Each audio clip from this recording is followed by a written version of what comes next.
Concerns surrounding President Biden's age and ability to serve were swirling long before the first presidential debate. And Biden did very little to quell those fears when he stepped onto the debate stage. It's time to wake up, Washington. Making sure that we're able to make every single solitary person eligible for what I've been able to do with the COVID, with dealing with everything we have to do with, President Biden appeared to freeze at one point, rambled and struggled with his train of thought, unleashing a firestorm of calls for him to drop out of the presidential race. He just has to step down because he can't win. We should be seeking a stronger alternative than we have from President Biden. But the president remained defiant and insisted this is not about age. It's about getting the job done, a job he insists he can do. I know I'm not a young man. State the obvious. I don't walk as easy as I used to. I don't speak as smooth as I used to.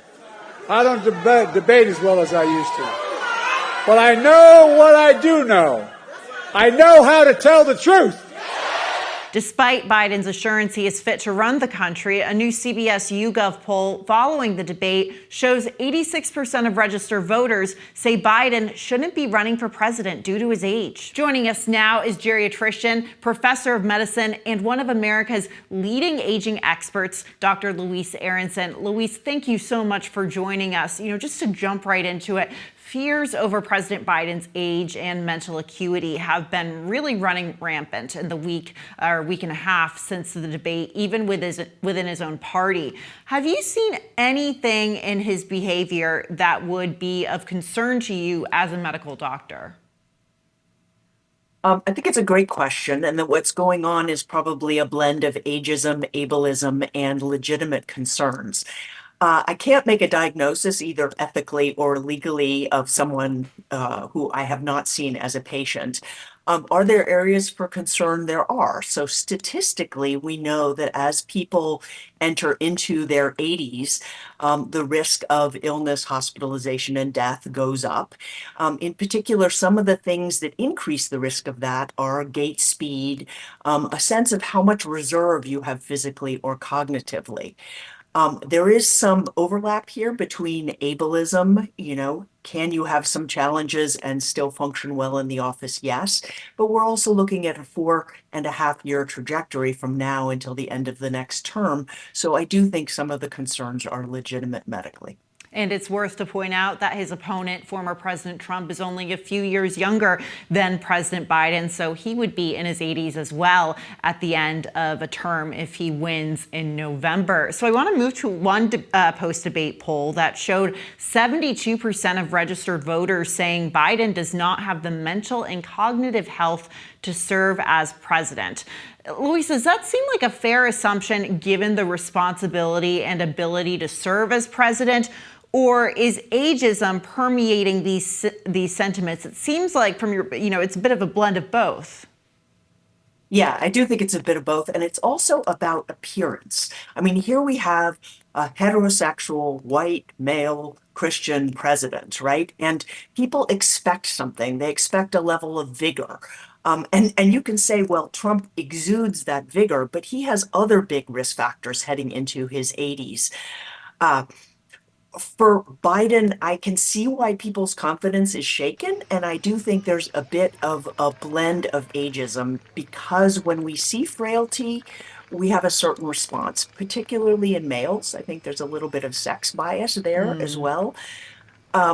And I think there's legitimate concern. The presidency is a very important office. Now, do people have lots of people around them helping make decisions and make things happen? Yes.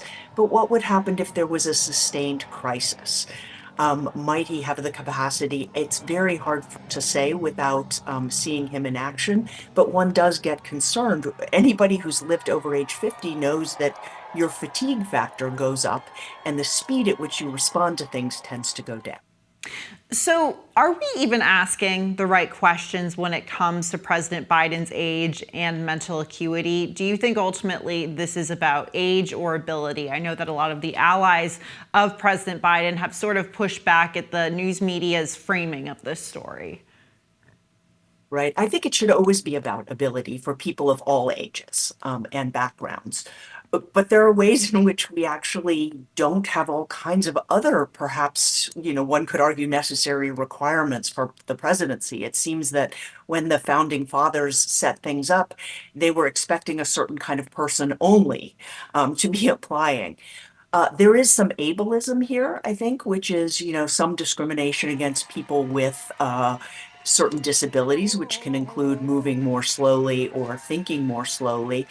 But a pushback against that, which I think is legitimate in this case, is that if a person has a disability, so there have been analogies to FDR, for example. Yeah. But usually with disability, we're thinking about a fixed disability. And when people are in their 80s, we expect things to get worse. And nobody wants to think about that or to live through it. But it is the rare person whose health and function increases, despite the best efforts. So I think, yes, it's a blend. And because it's not fixed, this is more than just ableism.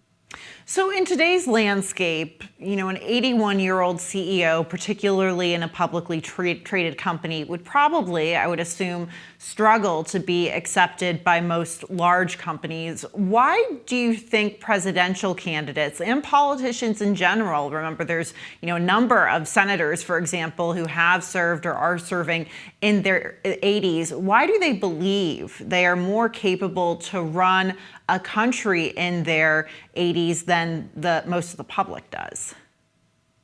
Well, I think it takes a certain sort of person to think that you can make that big a difference and to also want that amount of attention on yourself and your life.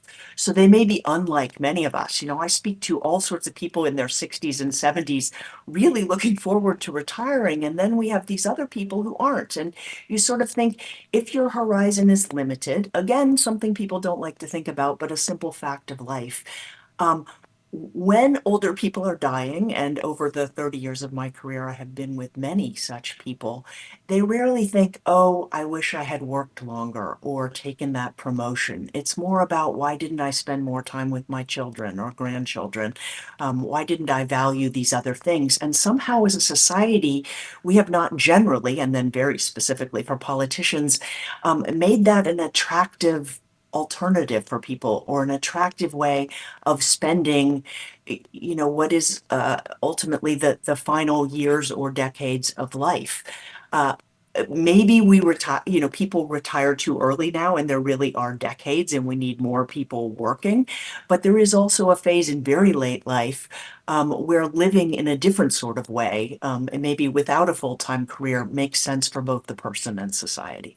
Yeah, it's an incredibly personal decision once someone gets to that point in their life. And, when talking about ageism, obviously no form of prejudice is acceptable, but ageism does seem to be one of the last socially acceptable prejudices.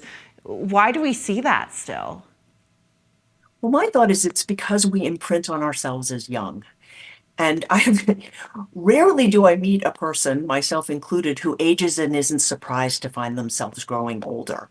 So we all have this notion of the inner self, and there are sort of those joke pictures where you have the older person looking in the mirror and seeing themselves younger, sort of akin to the kitten looking and seeing a lion. We have notions of ourselves. Ageism is also the biggest internalized prejudice.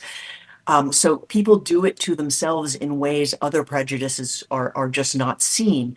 And they do it to others. So if anybody is of an age where somebody has brought up, maybe you shouldn't be driving anymore, and they think that's ridiculous, then to say, well, the president, I don't understand why this man is running for president.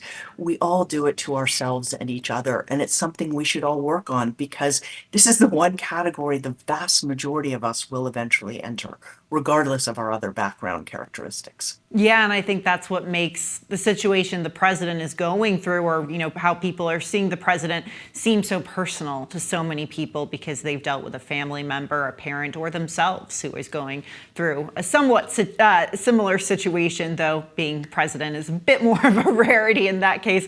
Dr. Louise Aronson, thank you so much for joining us today. It was a pleasure. Thank you. Thank you.